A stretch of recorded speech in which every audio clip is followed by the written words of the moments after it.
लाडकी बहीण योजनेत पुरुषांनी देखील सहभाग घेतल्याचे समोर आले आहे।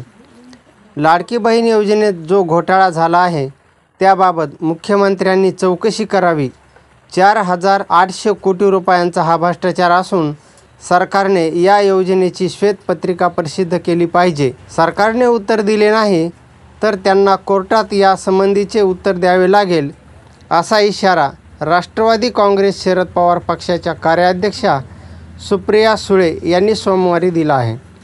लाडकी बहीण योजनेमध्ये 2 लाख नावे एकट्या पुण्यात कमी केली आहेत। मग तुम्ही कोणत्या आधारावर फॉर्म भरून घेतले?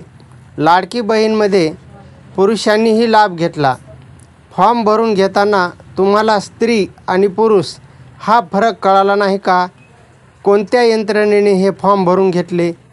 कोणते सॉफ्टवेअर वापरण्यात आले होते? कोणत्या कंपनीला हे काम दिले होते? कोणी ही यंत्रणा यासाठी कामाला लावली होती?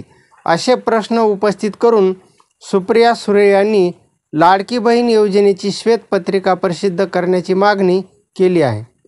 ज्या लोकांवर लाडकी बहीण योजनेचे फॉर्म भरण्याची जबाबदारी होती त्यांची जंबो चौकशी सुरू केली पाहिजे। जर हे राज्य सरकारने केले नाही तर नाईलाजाने आम्हाला केंद्र सरकारकडे मागणी करावी लागेल, असा इशारा खासदार सुप्रिया सुळे यांनी दिला आहे। 2 दिवसांपूर्वी जी प्रभाग रचना करण्यात आली त्याबाबत सगळ्यांमध्ये अस्वस्थता आहे। जे काही व्हायचे ते पारदर्शक पद्धतीने व्हायला हवे, अशी विनंती निवडणूक आयोगाला करणार आहोत। आता हरकती सूचनांसाठी 10 तारखेपर्यंत मुदत द्यावी, अशी मागणीही खासदार सुप्रिया सुळे यांनी केली। अनेक नगरसेवकांचे प्रभाग आपल्या सोयीसाठी भाजपने तोडले आहेत, असा आरोपही त्यांनी यावेळी केला। मनसे अध्यक्ष राज ठाकरे यांनी मतचोरीबाबत जे विधान केले आहे त्याबाबत सुळे यांना विचारले असता त्या म्हणाल्या की बहिष्कार टाकायचा प्रस्ताव त्यांनी आणला होता।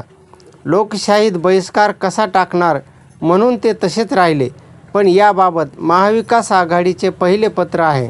मतचोरीबाबत चौकशी करावायची असेल तर बारामतीपासून सुरुवात करा, माझ्या मतदारसंघापासून चौकशी करा। पारदर्शकपणे निवडणुका झाल्या पाहिजेत।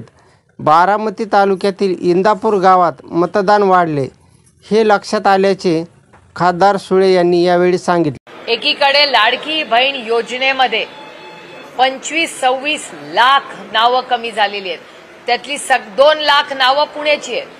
आणि मी माननीय मुख्यमंत्र्यांना विनंती करणार आहे की याची इधर CAG रिपोर्ट काढा, ह्याच्यावर व्हाईट पेपर काढा आणि याच्यावर पूर्णपणे ह्या स्कीमवर एक मोठी जम्बो इन्क्वायरी लावली गेली पाहिजे। आणि हे महाराष्ट्र सरकारने नाही केलं तर दुर्दैवाने आम्हाला दिल्लीला जावं लागेल। पण तरी माझा विश्वास आहे की महाराष्ट्राचे मुख्यमंत्र्यांनी ॲम्ब्युलन्स घोटाळाचं जेव्हा बोललो आम्ही तेव्हा थांबवलं।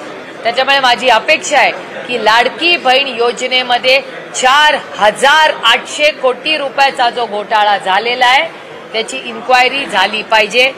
फॉर्म भरले कसे, कुठल्या निकषाने भरले आणि कुठल्या निकषाने कॅन्सल केले, या दोन्ही गोष्टीची उत्तरं सरकारला द्यावी लागतील।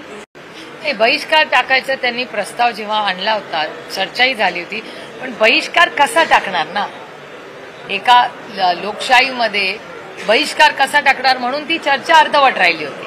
पण आताची जो आरोप राहुलजी करतायत ते पहिलं पत्र राष्ट्रवादी काँग्रेस पक्षाने लिहिलं होतं, ज्याची सुरुवात म्हणजे राहुलजींची जर प्रेस पाहिली ते जे पत्र आहे ते महाविकास आघाडीचं पहिलं पत्र आहे।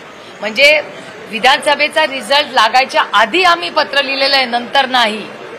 आणि आजही म्हणणं आहे की इन्क्वायरी करायची असेल तर स्वतः सुप्रिया सुळेच्या बारामती लोकसभा मतदारसंघापासून सुरुवात करा, माझ्या इलेक्शन पासून सुरुवात करा। मी जिंकले म्हणून माझं करू नका असं माझं अजिबात म्हणणं नाही। माझं म्हणणं आहे स्वतःपासून सुरुवात करावी, माझ्या मतदारसंघापासून सुरुवात करा।